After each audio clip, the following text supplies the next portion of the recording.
God be with you. So if you are just joining us, we are we are at the very end of Lent. And all Lent here at the church, we've been exploring this thing that we call the Sermon on the Mount. It is it is the most important sermon of Jesus. It's where he lays down everything he's about. It's where he really shows us in practical, concrete ways, this is what it means to be human. This is the way to life as it's meant to be. Here's how you're supposed to hold and handle these things. If you live like this, if you do this, then you'll find a life and a world that God made us to have. And we've been going through a bunch of his teachings within that. And now we're at the end of that sermon. And we're going to end with a bunch of teachings that he uses when he ends his sermon. And we were going to talk about all of those things, but when I timed it out, it was far too long. And so instead of talking about 4 things, we're going to talk about 3 things. Just one less. 3 things, 2 really big things, and 1 gigantic thing.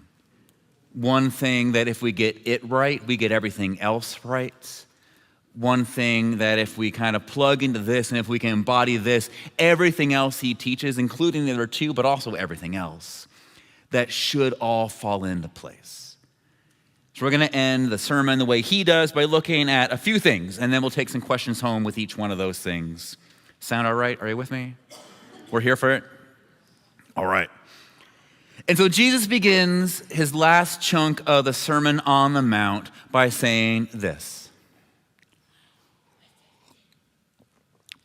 do not judge so that you may not be judged. And now there are all kinds of places we could go with this. But let's go here. Because as I imagine Jesus giving this sermon, as I imagine people hearing it for the first time, I just have to imagine some guy in the audience kind of hearing this and like he's doing the look around kind of thing and being like, are you hearing this guy? Are you hearing this guy? And not because he's like, this is amazing, but because he's like, who's this? Don't judge. Don't judge.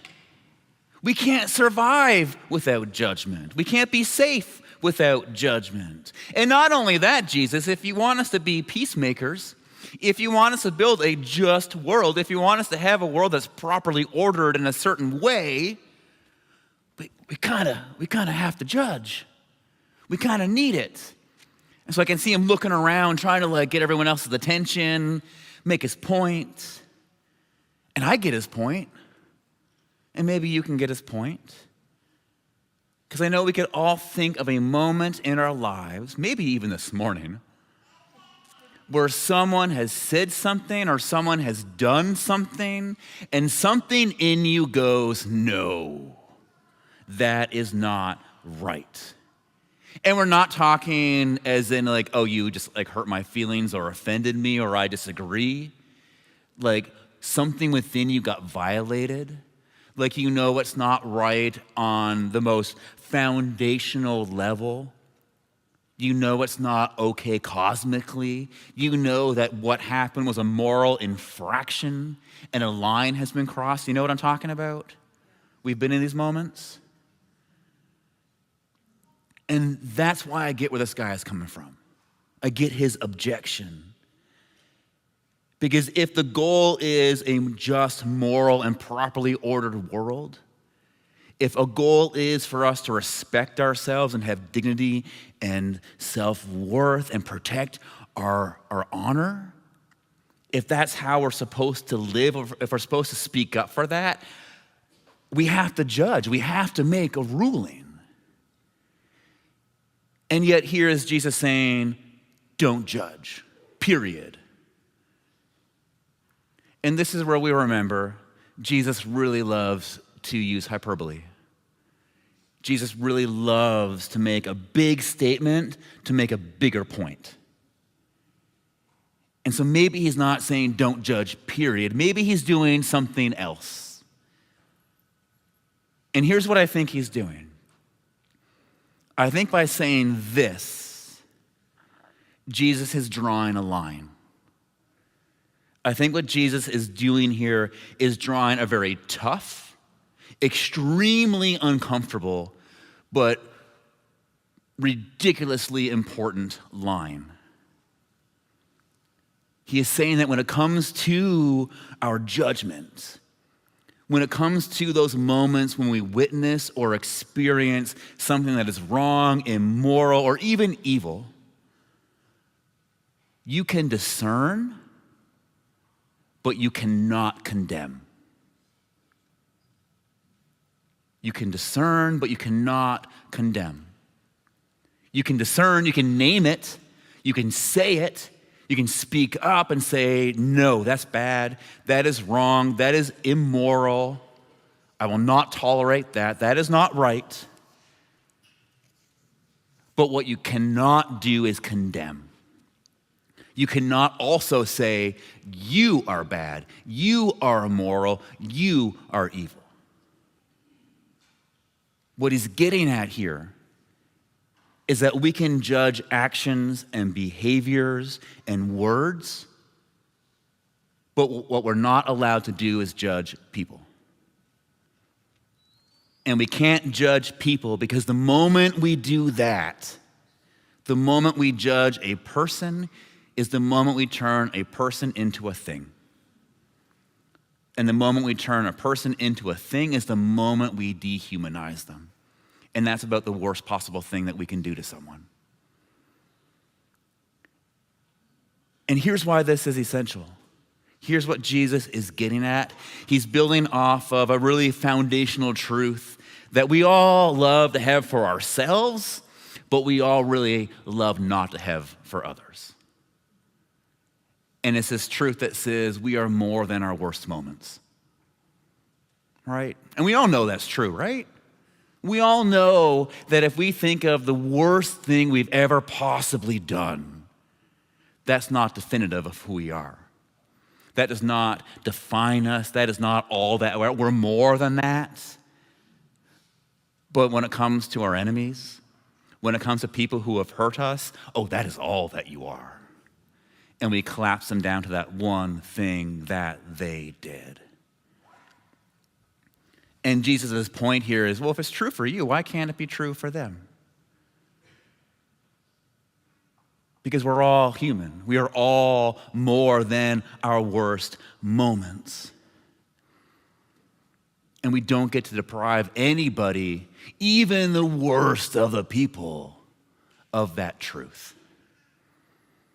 And as messy and as complicated and as hard as that is, because some people just seem so immoral and evil and awful, and as good as it feels to condemn someone, because it feels good, right? It really feels good to cancel someone. Oh, so satisfying. And what Jesus is saying here is, yeah, you can't. You can't do that. And here's why you can't do it. Because when you sit with this, when you sit with this idea that we are all more than our worst moments, it's actually really beautiful. Because imagine the kind of life and imagine the kind of world that would create. Imagine where that would go if we all kind of took this non-judgmental posture. Imagine where that could go. Like, imagine this kind of world where we just intuitively understand that there's more going on with someone than we can see. Just imagine this world where people assume that you're just really complicated. And you've got a past, and you've got some wounds, and you've got a history, and all of that is going on inside of it. And you probably ate something this morning that doesn't agree with you, and that's why you're acting this way. Right? Imagine a world where we just know we've all been shaped by something, that we've got fingerprints on us that aren't necessarily the ones that we want. Imagine a world where conversations happen not to win or prove a point, but to grow, learn, and understand. Imagine a world where accountability is always given and received with love. Imagine a world where we come at each other not with rage, but with grace, with understanding, with curiosity, with compassion. Right? Imagine that. How much difference would that make? Imagine where that would go for you and for others and for our world. Like a whole new world would get created, right? Something would change fundamentally about all of this and all of this. That's what Jesus is getting at here. You can discern, but you cannot condemn. You can judge actions, you can judge words, you can judge behavior, you can and you should call it out with love and grace and compassion, but what you cannot do is write them off as a person. What you cannot do is say, you are that. Which gives us some big, awkward, heavy questions to ask. Who are you judging right now? Who is that person in your life? Yeah, we've all got them in our heads, that you've written off as subhuman, that you've labeled by their actions. What would it be like to put that down? What would it be like to show them compassion, mercy, love? How can you live in that tension of being discerning without being condemning? So think about those ones. Put those in your pocket. Because Jesus, he just immediately goes on. He's not like, let's talk about it. He's like, continue. And then he gets into this next little bit, related but also separate. And he says this: don't give what is holy to dogs or throw your pearls before pigs. He's got a way with words, eh? And again, as I imagine him saying that, I imagine the same dude looking around, trying to get someone's attention because, like, hey, you literally just told us not to label someone, and now you are here calling people dogs and pigs? Like, what's going on? And here's what I think is going on. Jesus is not backtracking on what he just said, but he's naming something really, really important, really essential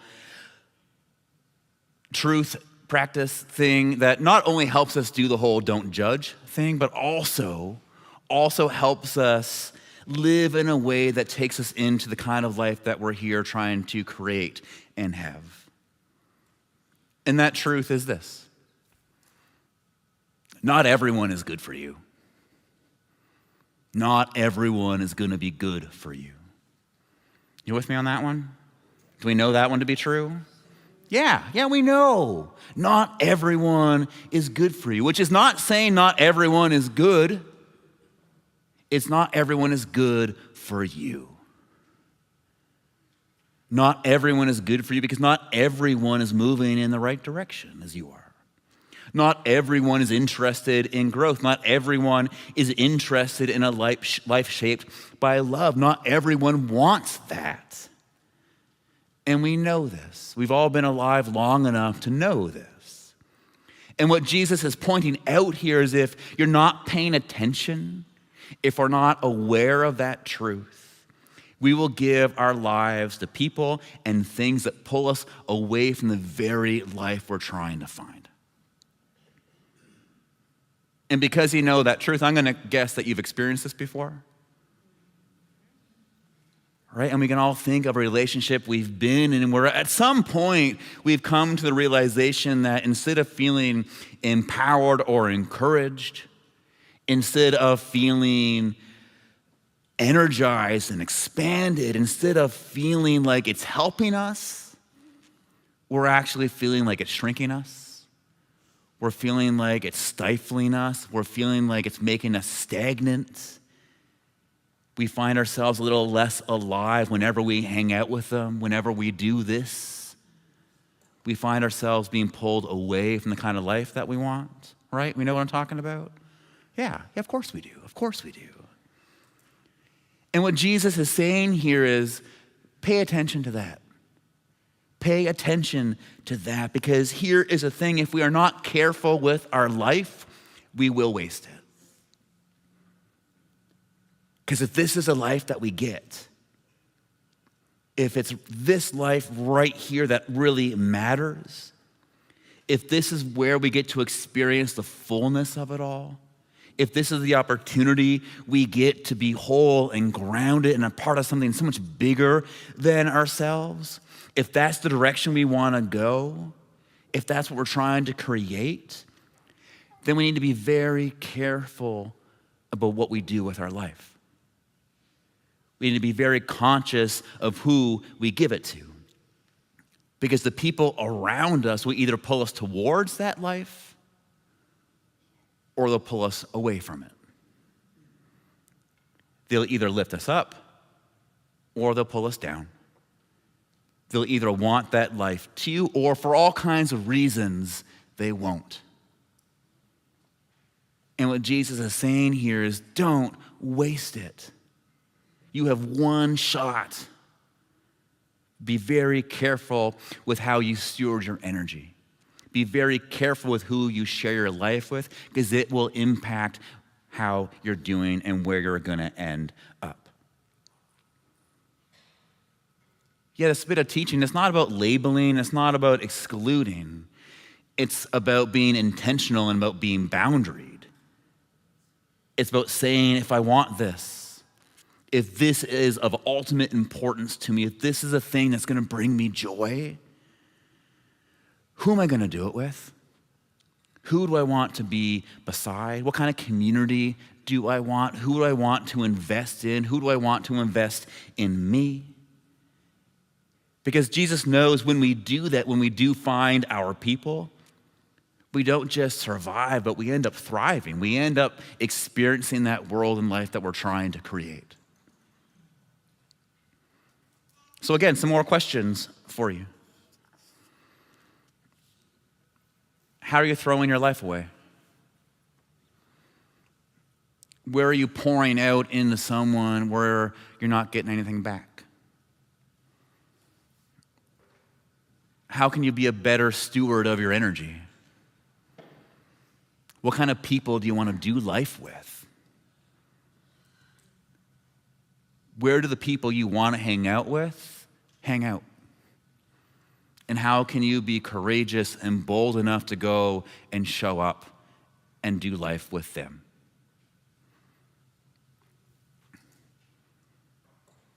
And then again, he keeps moving. He keeps talking. And then Jesus finally ends the whole thing with this: in everything, do to others as you would have them do to you. We call it the golden rule. Yeah, we learn it from birth. It might be the most famous thing that Jesus has ever said. And here's what's super interesting about this one for me, because we go all kinds of places with it, but here's what is interesting about it, and less about it itself and more what Jesus does with it. It's fascinating to me that he ends his sermon with this.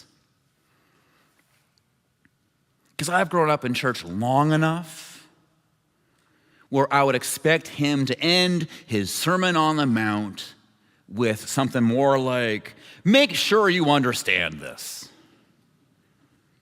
Make sure you agree with this. Do you believe in everything that I'm putting down? Because you have to believe with all your mind, heart, body, and soul that you are in with everything that I am saying. Because so much of us grow up in church that say that. Do you intellectually ascribe to everything that I just said? Good, cool, let's go. But instead, he ends his whole sermon with the golden rule. He ends with treat others the way that you want to be treated. Or to put it another way, if we can play around with his words, he ends by going, all that stuff I just told you about, do it. Do it. Just live it out. And that is crazy and wild and ridiculous, but so important to hear because it reminds us that this whole thing Jesus is doing, his whole way of life, his whole faith and spirituality, this whole religion we've made out of it, it says it is less about getting it right in your head and it's more about getting it right in your life. It's less about being convinced about what is right and good and true, and it's more about doing what is right and good and true. It is less about our arguments and theories and theologies and beliefs, and it is more about how we choose to actually live our lives. That is what it all boils down to. How do we actually choose to live? And Jesus ends his entire sermon of inviting us into this way of life by just saying, go and do it already. Just go and live it out. Go and do the loving, right, and good thing. Do it wrong, do it messily, fall, fail, but go and do it. And you know, at this point of my life and work, after doing this for however long, I'm becoming more and more and more convinced that this right here is what it boils down to. If we can get this right, we get everything else right, which doesn't matter. And I'm becoming more and more and more convinced that there is a word we need to use more often in church. And it's a word that captures what this teaching is all about. Where if we can each embody this one value, this one characteristic, this one trait, we will not only find the life we want, oh my God, this world will change fundamentally. Because it all comes down to integrity. If we need to learn anything in church, if we need to learn anything from Jesus, it's integrity. Because integrity isn't just being a good person. Integrity, if it's about anything, it's about living out of here. It's about living out of our hearts. It's about intentionally living out what we know to be good and true and right. And since this has become a core value for me, I've tried so often to come up with a great definition of integrity. But I'm going to give you the best one that's out there. And we don't need to try to make it better because it's just perfect. It's from Brené Brown, and it says this.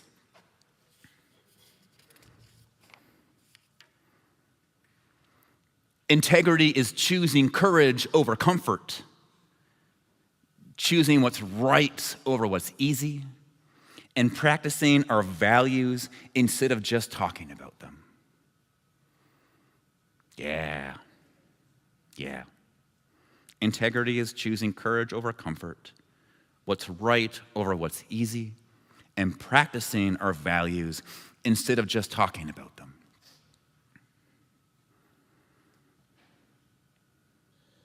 That's what Jesus is teaching us here. In this entire sermon, what Jesus is teaching us is integrity. To be people who practice love and not just profess it.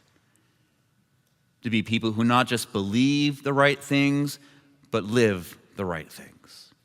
To be people who live out peace and generosity, justice, compassion, wonder, and community. People who live that out especially when it is hard, costly, and inconvenient. It's people who do the right thing at the right time anyways. Because this is what the golden rule is really getting at.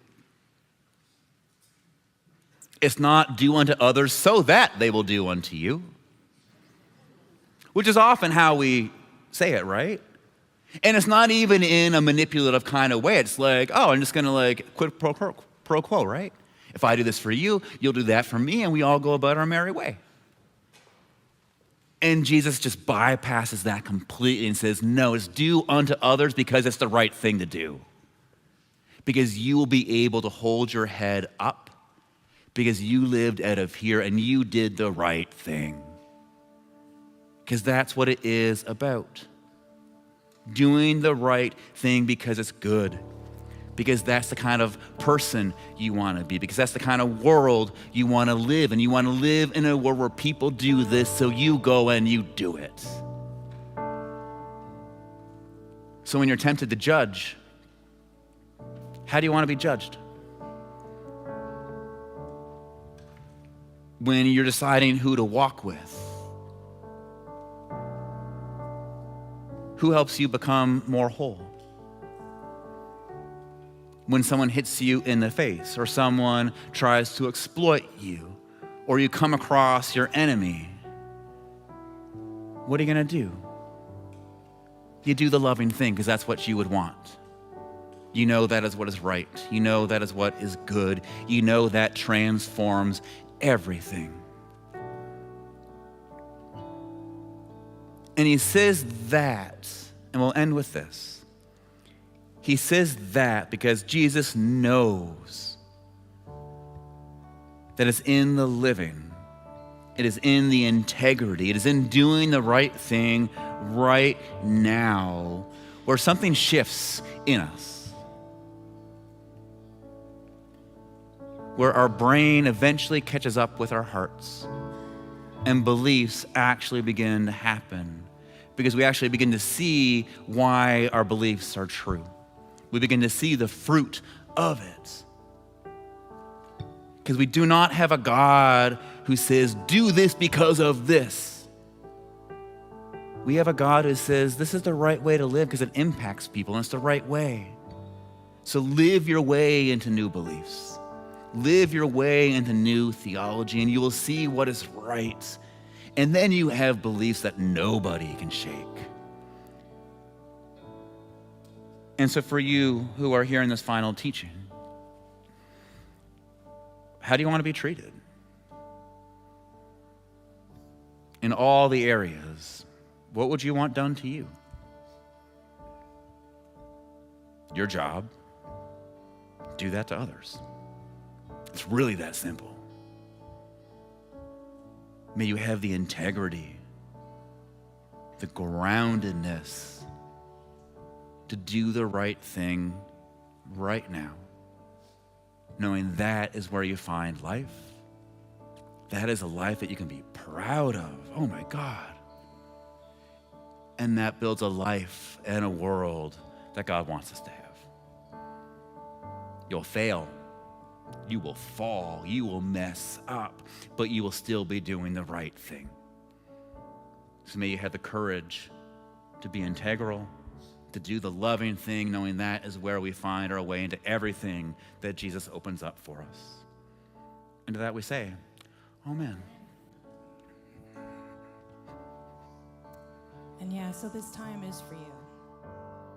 Maybe you want to stand and sing loud and proud. We love that. Maybe you need to sit and let the words wash over you, but we're so grateful that Nick is here to bring the teachings of Jesus so forward and so relevant to our lives here. And as we sing this song, we talk about how beautiful the name is, how wonderful, but mostly how powerful.